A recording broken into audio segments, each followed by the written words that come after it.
How it all comes together, the JSP. The Joint Strategic Plan is facilitated by the Great Lakes Fishery Commission to promote a healthy fishery and Great Lakes ecosystem. 8 states border the Great Lakes, as well as the province of Ontario, and several tribes. How does everyone work together to share, protect, and manage the fishery? Through something known as the Joint Strategic Plan process, or JSP for short. And it is the Great Lakes Fishery Commission that is responsible for facilitating this process between the different jurisdictions. Together, it is these jurisdictions that are responsible for sustaining the resource for use today and for future generations. The JSP process is complicated, so let's step back and try to understand this big plan that governs such a big resource from the perspective of an angler, maybe even you. What's your favorite fish to catch? Walleye? Bass? Salmon? Lake trout? For our example today, we are going to focus on walleye. So, you've got your rod, a PFD, your fishing license, a fishing buddy, maybe even a boat, and you head to the shores of Lake Erie. You fish for a day, then another, and maybe more, but with no luck. You start to wonder if the fish are even out there. You know fish populations fluctuate over time for a number of reasons, some of which include overfishing, invasive species introductions, and changes in the food web structure. But you still wonder where the walleye are and why you can't catch one. This makes you wonder, who takes care of these issues? Does anyone else out there worry about whether or not there are fish to catch? The answer is a big yes. Taking care of the different fish populations that comprise the Great Lakes fishery is an important job, and there are many players. Unfortunately, until the 1950s, each jurisdiction managed only in its own waters, and fishery policies were rarely consistent across boundaries. This caused the fishery to suffer. But today, fishery management on the Great Lakes is more cooperative than ever.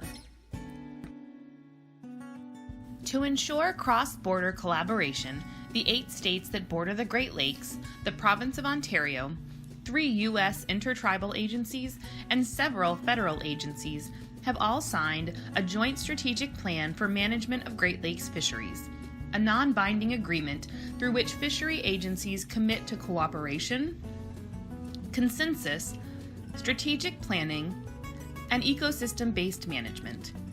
It is these 4 strategies that the JSP is rooted in, and the result of this plan is one of the world's finest examples of transboundary cooperation.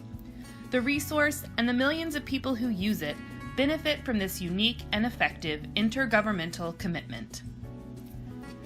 Lake committees are the primary bodies under which the plan operates, although other committees are also involved.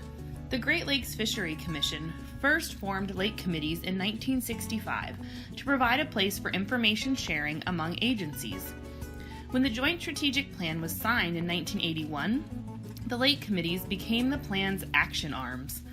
Agencies, not the Commission, appoint their representatives on the committees.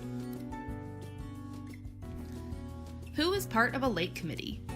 Members are comprised of senior officials from state, provincial, and U.S. intertribal fishery agencies. Lake committee members develop shared fish community objectives, establish appropriate stocking levels and harvest targets, set law enforcement priorities, and formulate management plans. Each lake committee has at least one technical committee, a field-level body charged with collecting data, producing and interpreting science, and making recommendations to the lake committees. To address issues of concern to the Great Lakes as a whole, all lake committee members meet as the Council of Lake Committees.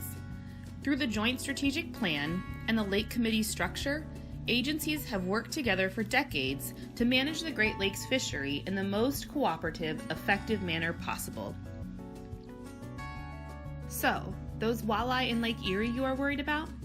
Well, they are most certainly on the radar of the members of the Lake Erie Committee. By gathering data from Great Lakes researchers, such as that collected through prey fish and predator fish surveys, as well as acoustic telemetry projects. Committee members can come up with scientifically informed ways to manage the fishery. These plans are discussed among all committee members, and then recommendations can be made to the agencies responsible for management, such as the state-level Department of Natural Resources in the United States and the Ontario Ministry of Natural Resources and Forestry in Canada. A few of the many examples of cooperative initiatives through the JSP include developing shared fish community objectives and state of the lake reports for each lake, as well as environmental objectives. Producing rehabilitation plans for key native species such as lake trout, walleye, and lake sturgeon. Reaching annual agreement about total allowable catch for walleye and yellow perch in Lake Erie. Supporting invasive species research, control, and advocacy for prevention. Signing a memorandum of understanding and agreement with the U.S. Geological Survey about the collection and dissemination of key prey fish information. Establishing mechanisms to detect, prevent, and manage fish disease in fish hatcheries. So, think back to your earlier fishing trip on Lake Erie looking for walleye. In general, fish populations do change over time, and some of that is out of our hands. But many aspects of a fishery can be managed and protected when all parties involved work together, as the JSP is designed.